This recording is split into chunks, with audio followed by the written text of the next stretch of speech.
হচ্ছে যে একটু আগে আমরা একটা কিন্তু অডিও শুনলাম, সে আমার কাছে মনে হয় জানেন কি পরিমাণ যে একটা মিথ্যুক একটা মেয়ে, আমি আসলে বুঝতে পারিনি। তাকে বাঁচিয়ে আমি ভুল করেছি, আমি আসলে সবার কাছে ক্ষমা চাচ্ছি যে আসলে তার মরে যাওয়া উচিত ছিল ওই সময়। তো একটা জিনিস দেখবেন, সেটা হচ্ছে তার নামে হচ্ছে হাতিঝিল থানায় একটা মামলা আছে। উনি হচ্ছে যে যে ফ্যাসিস্ট সরকার শেখ হাসিনা যে হত্যা মামলার যে ইয়ে আছে, ওর হচ্ছে 24 নম্বর আসামি। তো সেখানে ও দেশে বাইরে কখনো যেতে পারবে না। এর আগেও বলছিল যে কোথায় জানি যাচ্ছে, কোন দেশে যাচ্ছে, সেটা হচ্ছে যে আমি বলবো ও আমার বাসা পালিয়েছিল। ও কি পরিমাণ মিথ্যুক এটা আমার ছাড়া কেউ জানে না। এখন আমি শুধু এটাই বলবো, ওকে নিয়ে আসলে এত কথা বলার কিছু নাই। সেখানে এতটুকুই জানাতে চাচ্ছি, সে ওকে হচ্ছে যে ওর বিরুদ্ধে আমি মামলা করছি, কারণ জালিয়াতি করছে আমার সাথে, আমাকে নিয়ে সে প্রতারণা করেছে এবং আমাকে যে মানে মানসিকভাবে ভেঙে ফেলছে। এই জন্য আমি তার শাস্তি দাবি করছি এবং তাকে হচ্ছে কোরআন শরীফ ছুঁয়ে দেশবাসীর সামনে বলবে। আর এবং এবং হচ্ছে আমি চেষ্টা করব যে তার হচ্ছে যে যেই জালিয়াতিগুলো করছে আমি একের পর এক কিন্তু তুলে ধরবো। এবং আমি আরেকটা বিষয় আপনাদের বলবো, সেটা হচ্ছে যে যে ও এই যে যে মিথ্যাগুলো বলছে, এগুলো আসলে লাভটা কি? দিন শেষে প্রমাণ করতে পারবে না তো, তাই না? ও আমার বউ ছিল, আমার বাসায় বাসর হয়েছে এবং আমার সাথে 2 মাস ছিল। ওই যে দুবাই টুবাই গিয়ে যেগুলো দেয় না, এগুলো হচ্ছে যে ও মানসিকভাবে আসলে ভারসাম্যহীন, ও মানসিকভাবে অসুস্থ। আমার মনে হয় যে যে যে ওষুধ খেয়ে মানসিকভাবে সে সুস্থ হয়েছে, ওটা আবার খেতে হবে। কিন্তু বিষয়টা হচ্ছে আমি কিন্তু আকাশ নিবিড়, আমি এক বিন্দু ছাড় দেওয়ার পাবলিক না।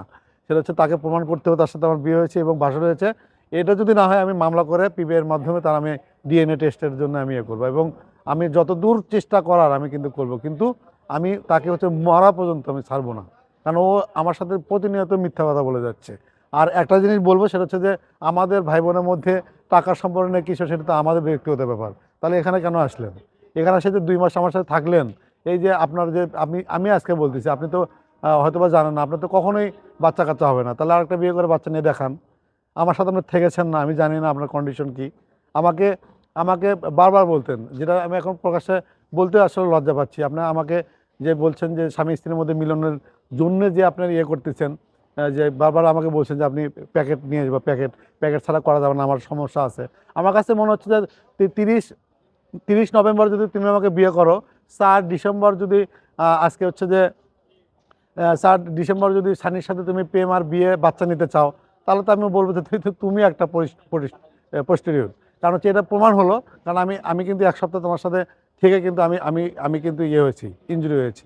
আমি কিন্তু ওষুধ ওষুধ দিয়ে কিন্তু পরে ইয়ে হয়েছি। আমি তখনই বুঝছি যে তুমি আমাকে কেন কেন প্রোটেকশন ছাড়া আমার সাথে ফিজিক্যাল করতে না। কারণ হচ্ছে আমার কাছে মনে হয়েছে তুমি বিভিন্ন জায়গায় মানে শারীরিক সম্পর্কে লিপ্ত ছিল। কারণ হচ্ছে যে আমি চাক্ষুষ প্রমাণ, যদি 29 নভেম্বর আমার বিয়ে হয়, তাহলে 4 ডিসেম্বর যদি সানিকে বলা হয় যে সানি ভাইকে যদি বলা হয়, সঙ্গীত শিল্পী, তাকে যদি বলা হয় যে আসো আমরা একটা বাবু নেই, বিয়ে করি, তার মানে আমার কাছে মনে হচ্ছে পোস্টেরিয়র। কারণ হচ্ছে এটা প্রমাণিত না করা পর্যন্ত আমি ছাড়বো না। আর সানি ভাইয়ের সাথে যেগুলো কথা বলছে যে ডিএটাবের বিষয় নিয়ে, আপনি কি জানেন এই দুটো স্ক্রিনশট আমাকে আপনি দিয়েছেন? আমি সব কিছু প্রমাণ করবো, কারণ হচ্ছে যে আমি A to Z আপনার থেকে শুধু নিয়েছি, এখন আপনাকে রিভেঞ্জ আপনাকে দিব। আমি আর কথা বলি শোনেন, সেটা মানুষের পার্সোনাল কিছু থাকে, তারা হচ্ছে সিরিয়াল, তারা সিরিয়াল হচ্ছে সাইকো। হ্যাঁ, টাকা দিয়ে যদি আপনি যদি ওই জিনিসটা উধাও করেন, হ্যাঁ, সেটা কিন্তু এটা সম্ভব। কিন্তু কাজী যে আমাদের বিয়ে পড়িয়েছে, আমি তো ওটা চেষ্টা করবো। আমার তো সমস্যা, সিসিটিভির ফুটেজ থেকে ইয়ে করে আমি পিবিএ তদন্ত কেন, আমি মামলাতে কিন্তু যেতাম না। আমি মামলা এই জন্য যাচ্ছি, আমি তদন্ত করে আমি বের করতে চাই সে আসলে ক্রিমিনাল।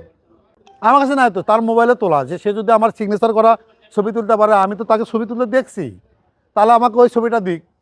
ওর আইফোন থেকে সে জুম করে সবাইকে দেখাক, যান, ওখানেই লেখা আছে 10 লাখ টাকার কাবিনের কথা। পারবে না তো? কি আছে ভাই, সে তাকে বলেন কোরআন শরীফ ছুঁয়ে, কোরআন শরীফ ছবে না, সে যাতে মাতাল তাহলে ঠিক।